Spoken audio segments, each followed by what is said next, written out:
The company I'm privileged to lead is Aqua Power, which is a company entirely focused at reliably delivering electricity and desalinated water in the markets that we elect to serve, which is predominantly what would be classified as emerging markets. It's not just because it's not available at that place, it's also because of the cost. We are able to drive cost really down. So just within a space of the last sort of 6 or 7 years, we've been able to start reducing prices dramatically. All of that is coming through technology and innovation. We are very much in the business of developing large power plants, developing large infrastructure, and then using it in order to deliver electricity and water.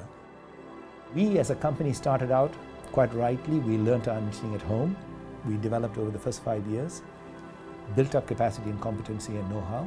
But then we realized we absolutely needed to diversify and balance our portfolio. So when we started to go abroad, I very much drove my management team and convinced my shareholders to seriously take parts of Africa because it is a resource-rich continent. It has a lot of people who are utterly poorly served. I'm very, very privileged to be able to be involved in electricity and water. I mean, they're two basic ingredients for life. We predominantly worked in the lesser developed or undeveloped countries. Two things that they're desperate for. They want more power. I haven't been to a single place that says, oh, it's okay, we've got enough power. No. They want more power, and they absolutely are desperate for water. Every government now recognizes the value of not squandering resources that they don't have, of minimizing fuel imports. So they want renewable energy, they want efficiency, they want us to maximize the utilization of whatever resource that we're going to use. So they want to upscale, they want to use the latest technology possible. So these are all very much within the government agenda.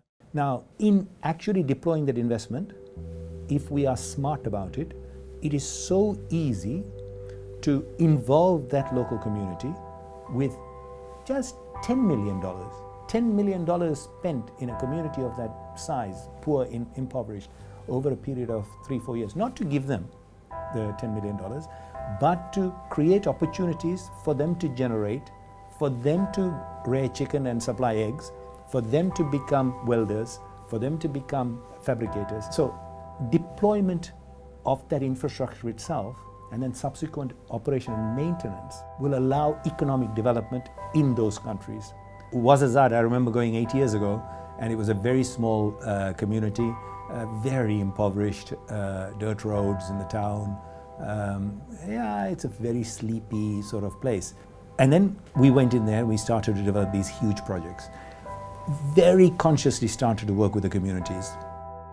We very much need to think about the long term. So we know very well that we cannot just go and plonk this expensive asset and sit there for 20 to 25 years surrounded by a poor and impoverished community. So the only way we can look after ourselves and protect our own interest is by working with this community and bringing this community up alongside us. It's very much about creating shared values. La stratégie du développement local se décline annuellement à travers des plans d'action qui sont réalisés selon une approche décentralisée, territoriale, participative. J'ai aussi l'immense plaisir de vous informer que nos plans d'action sociétaux prennent en considération les objectifs du développement durable et notamment à travers une approche genre qui est de manière systématique intégrée dans la réflexion mais aussi dans l'implémentation de nos projets phares. Nous prenons vraiment en considération le rôle de la femme, l'intégration dans son environnement et plus que cela, notre programme RSE Noor Aqua Power est en cours de certification par le fameux label W+, qui reconnaît en quelque sorte l'effort déployé pour cette cause-là, la cause de la femme et l'égalité, je dirais, aujourd'hui, qui devrait être une priorité. كذلك فيما يتعلق بالتعليم ساهمت في تحسين الوضعية ديال التلاميذ اللي هما داخلين الثانوية الإعدادية ديال سيدي أحمد بن ناجي كذلك في المدارس الابتدائية اللي هما كاينين 6 ديال المجموعات المدرسية في المنطقة ساهمت فيهم أكوا باور، ما يتعلق بالأدوات المدرسية، بالدراجات الهوائية، بالمحفظات كذلك اللي هما بالملابس اللي تعطوا للتلاميذ، وهذا عمل جيد ويشكرون عليه. There's a fallacy that people are attracted to bright lights. Majority of the people who rush to the urban areas know very well from their friends who were there when you have come back that there are no jobs. But still they go. Predominantly it's because they are tired of walking 8 kilometers to collect water. They are fed up with having to send their mobile phone over 100 kilometers to get charged. I mean, for me, that's the real evidence of the value of electricity. Electricity is the key to economic development. Electricity is the key to social stability.